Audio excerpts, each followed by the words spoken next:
सब वहीं फेंक दिए जाएंगे जहां से तुम आए थे।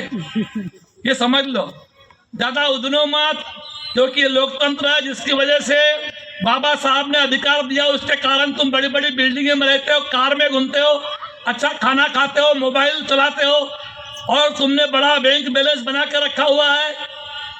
ये सब खत्म कर दिया जाएगा, है कि नहीं? ये सब खत्म कर दिया जाएगा, क्योंकि कांग्रेस भी वही काम करेगी जो भाजपा करती है। ये दोनों एक ही लोगों की पार्टी है, एक ही चट्टे बट्टे की पार्टी है। एक कवि ने लिखा भाजपा के बारे में कि गाय से शुरू हुई पार्टी चाय पे अटक गई। एक कवि ने लिखा कि गाय से शुरू हुई पार्टी चाय पे अटक गई और विकास की मम्मी रास्ते में भटक गई। अब विकास की चर्चा ही नहीं होती। अजी नरेंद्र मोदी जी विकास की बातें ही नहीं कर रहे कि हाँ? नहीं है, नहीं कहते। हम तो आपको जगाने आए हैं और हम 30 साल से जगा रहे हैं जी। हमारे जैसे लोगों को एमएलए एमपी बनने का शौक अगर होता तो बहुत सारे राजनीतिक दल हमको ऑफर देते हैं, बता दूं मैं आपको, है कि नहीं? बहुत सारे राजनीतिक दल ऑफर देते हैं हमारे जैसे लोगों को, पर हम भाजपा और कांग्रेस में जाके एमएलए एमपी नहीं बनना चाहते। ना बने जीवन भर तो कोई तकलीफ नहीं, इसका दुख भी नहीं, पर बनना नहीं चाहते, क्योंकि बनकर संसद भवन में सिर्फ चाय पी के वापस आएंगे तो कोई मतलब थोड़ी है कि नहीं? और बहुजन समाज पार्टी से जब बनकर जाएंगे तो चाय पी के वापस नहीं आएंगे, वहां पर दहाड़ कर आएंगे, है कि नहीं है? दोस्तों, इसलिए बहुजन समाज पार्टी को वोट देना है। हम तो जगाने आए आपको। एक शायर ने कहा कि मैं सोया रहूं तो मुझे जगा देना। बहुजन समाज के लोग तुम सोए हुए हो, इसलिए हम तुमको जगाने आए हैं, क्योंकि बहुजन समाज सोया हुआ ही है, वो जागा ही नहीं रहा है, जागा ही नहीं रहा है, वो जाग ही नहीं रहा है। लोग कहते हो झोपला हुआ गए, उठल था गुरगुरेल। अरे कब उठेगा, कब गुरगुराएगा? जब खत्म होएगा तब। नहीं, बहुजन समाज बोले सोया हुआ बाघ है। अरे सोया हुआ बाघ तो जल्दी उठ जाना चाहिए ना भाई, उठे नहीं रहा है। तो एक शायर ने कहा कि मैं सोया रहूं तो मुझे जगा देना, मैं सोया रहूं तो मुझे जगा देना, और मैं न जाग सकूं तो मुझे दफन कर देना। 2024 के बाद तुम दफन ही होने वाले हो। अगर तुम नहीं जाग सके तो 2024 के बाद तुम सामाजिक, राजनीतिक और धार्मिक रूप से दफन होने वाले हो।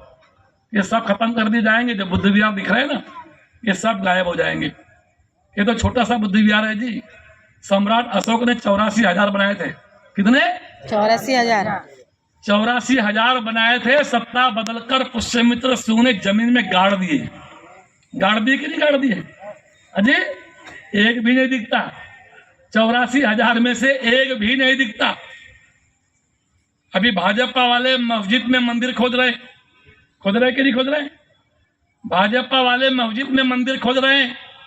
बिहार का एक सांसद ने पूछा कि मंदिर में मस्जिद खोदने वालों, तुमको एक सलाह देता हूं कि सम्राट अशोक ने 84,000 बुद्ध विहार बनाए थे, उसको आसमान निगल गया कि जमीन खा गई, उसको भी कम से कम खोद कर दिखाओ कहाँ है। सब बदल जाएगा, सब ये जमीन में घुस जाएगा, है कि नहीं? इसलिए हम तो जगाने आए। जाग सको तो जाग लो, जाग सको तो जाग लो, ना जाग सको तो तुम्हारी अपनी मर्जी है। क्योंकि बहुजन समाज पार्टी के लोग तो जागा नहीं निकले। सुनील भरने जी बहुत जी से चिल्ला रहे हैं, हम भी चिल्ला रहे हैं, आप भी चिल्ला रहे हैं, सब लोग चिल्लाते हैं, लेकिन ये बहुजन समाज को वोट का अधिकार समझ में नहीं आया। ये समझता है वोट साधारण चीज है। 14 तारीख को खूब नाचे, खूब गाए, खूब कूदे, है कि नहीं? बाबा साहब चाहे विजय सो, बाबा साहब चाहे विजय सो, सबने सुना, तुमने भी सुना, हमने भी सुना। नीला झंडा चाहे विजय सो, नीला झंडा, ऐसा गाना सब लोगों ने गाया।